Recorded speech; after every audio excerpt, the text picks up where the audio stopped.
It's Christmas morning, 2011 in Anaheim, California. In the corner of the living room, a father watches the children, their joy so pure, so innocent, as they proudly show off the gifts they've received. Everything seems perfect, the perfect picture of family happiness. But there's something terribly wrong. Their mother, Zazelle Preston, sat motionless on the couch nearby. She was not smiling and was not engaging with her children. Actually, Zazelle was and her lifeless body propped up unnaturally, sunglasses placed carefully on her face to hide the damage. Her husband, William Wallace, has staged this horrifying scene, creating a facade that she had merely passed out. But the children didn't know that they've been caught in the nightmare their father has created. But how could the man who promised to protect her, who was supposed to be her partner in raising their children, reduce her to nothing more than a puppet on the couch? This is the story of Zazelle Preston, the mother who never got to see Christmas morning with her children, the woman who was unalived by the very man who promised to love and protect her. But before we begin, if you find this video interesting, please give it a like at the end and tell me what you think about the case. It really helps the channel. Let me know in the comments where you're watching from. And don't forget to subscribe for more. Thank you. This video is created solely for educational and documentary purposes. It does not endorse, glorify, or condone any of the criminal actions or individuals described in this case. Viewer discretion is advised. Zazelle Preston was born on September 5, 1985 in Anaheim, California, to Zazelle, a loving mother who would raise her as a single parent after her father was absent from her life. From the start, Zazelle was surrounded by the love and support of her mother, grandmother Sally, and her siblings, who were an integral part of her world. Growing up in a tight-knit family meant Zazelle always had a strong sense of connection, even though her father was missing from the picture. She spent much of her childhood moving between her mother's house, her grandmother's house, and the homes of extended family. From a young age, Zazelle displayed a passion for creativity, often using art as an outlet to express herself.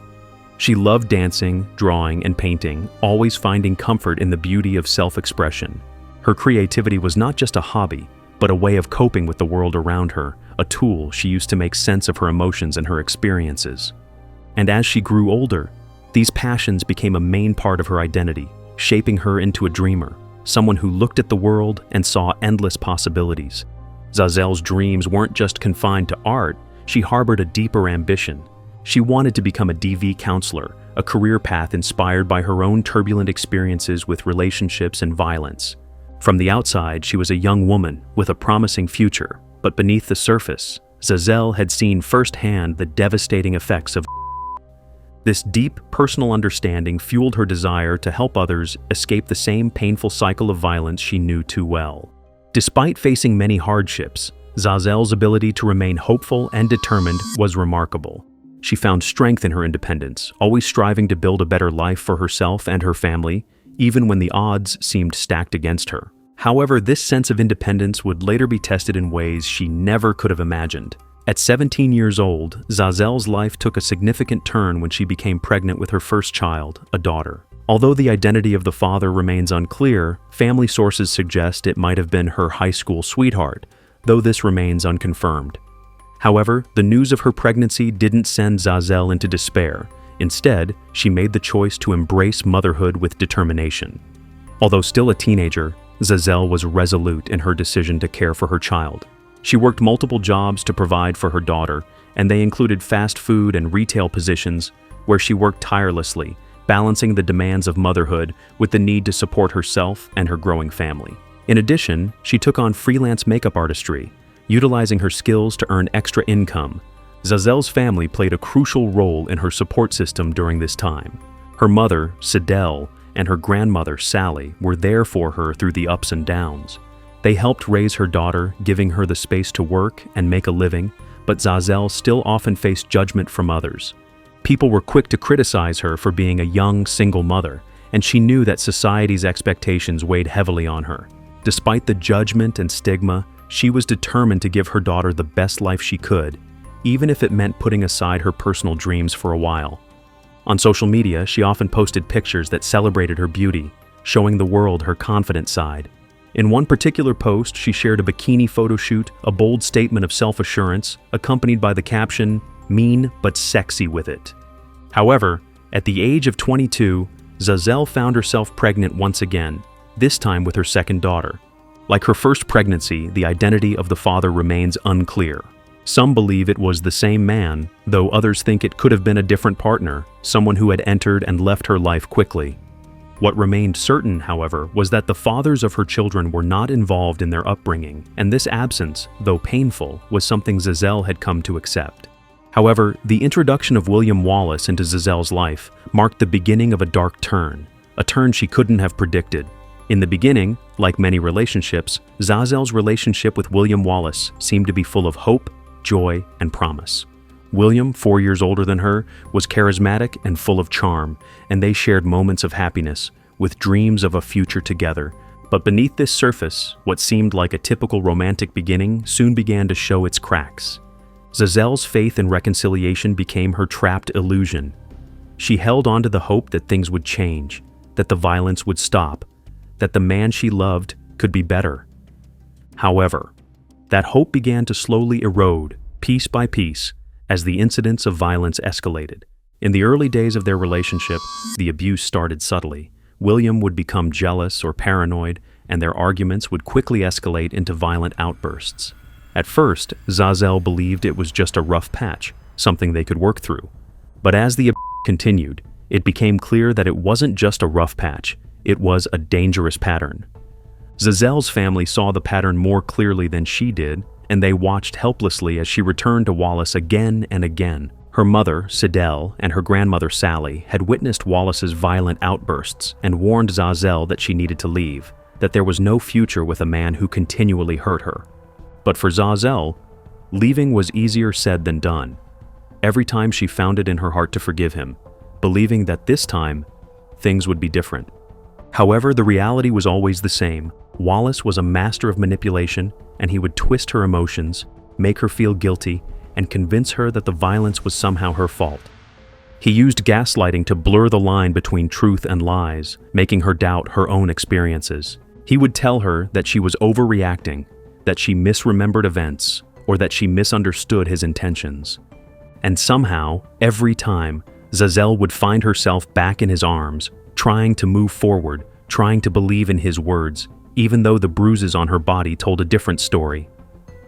By 2008, the violence in Zazelle and William Wallace's relationship had reached a terrifying level. Wallace's culminated in an attack so brutal that Zazelle needed hospitalization. He had beaten her till she was unconscious, her face swollen and from the. In response to the violence, Zazelle filed for a restraining order and separated from Wallace, finally taking steps to protect herself. Wallace was arrested for DV and served 19 days in jail for the attack. Yet the brief jail time did little to change the course of their relationship.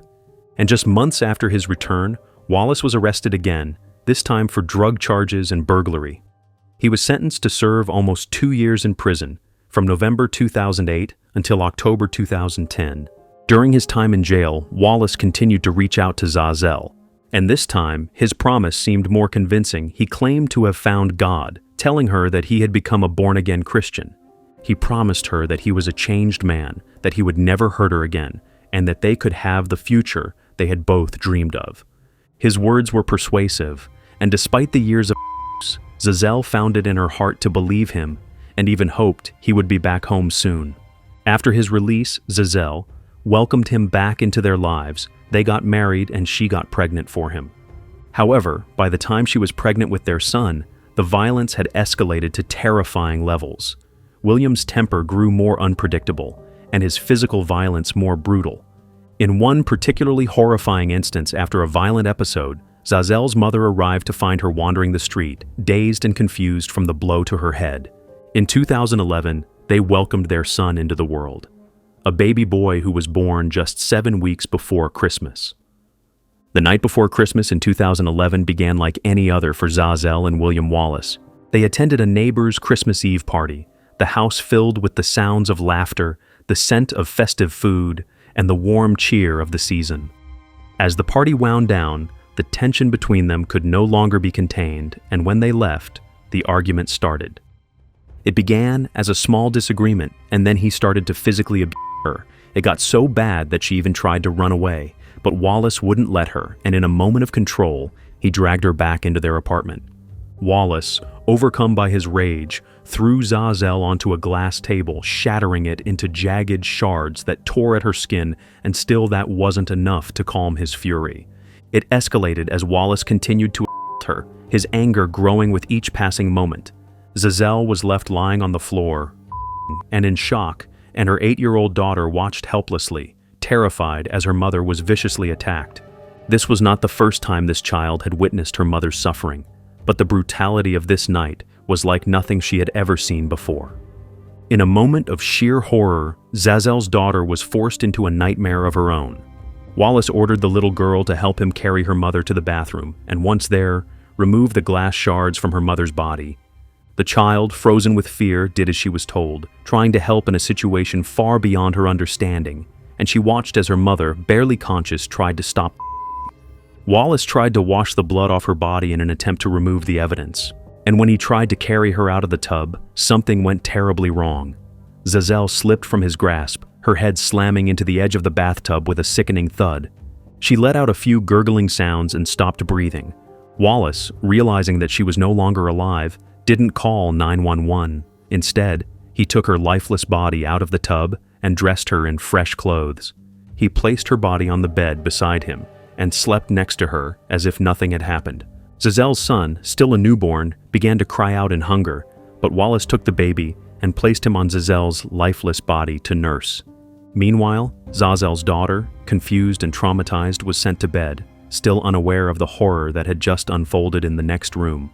And by the next morning, Wallace knew he had crossed a line, his mind racing as he tried to figure out how to cover up what he had done. Zazelle was dead, and the reality of that hit him, but instead of facing the consequences, he tried to maintain the illusion that everything was normal.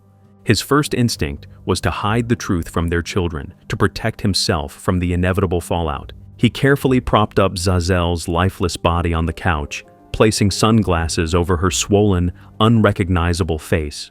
Wallace's intent was clear. He wanted her to appear as though she had simply passed out from drunkenness, making it easier for him to lie. He arranged her in a position that would seem plausible because he didn't want their children to question why their mother was unresponsive. As Zazelle's daughters excitedly entered the room to open their presents, they were unaware of the dark truth that sat just a few feet away from them. The youngest, still a baby, remained blissfully unaware, but the older 8-year-old daughter was beginning to notice something was wrong. Wallace, in his coldness, tried to cover up the truth as best as he could. He turned to his children with a lie that would haunt them for the rest of their lives. He said, "Mommy ruined Christmas. She got drunk and passed out." But the 8-year-old daughter knew something was terribly off, so she approached her mother to show her a gift, and she touched her mother's body, but it was cold to touch.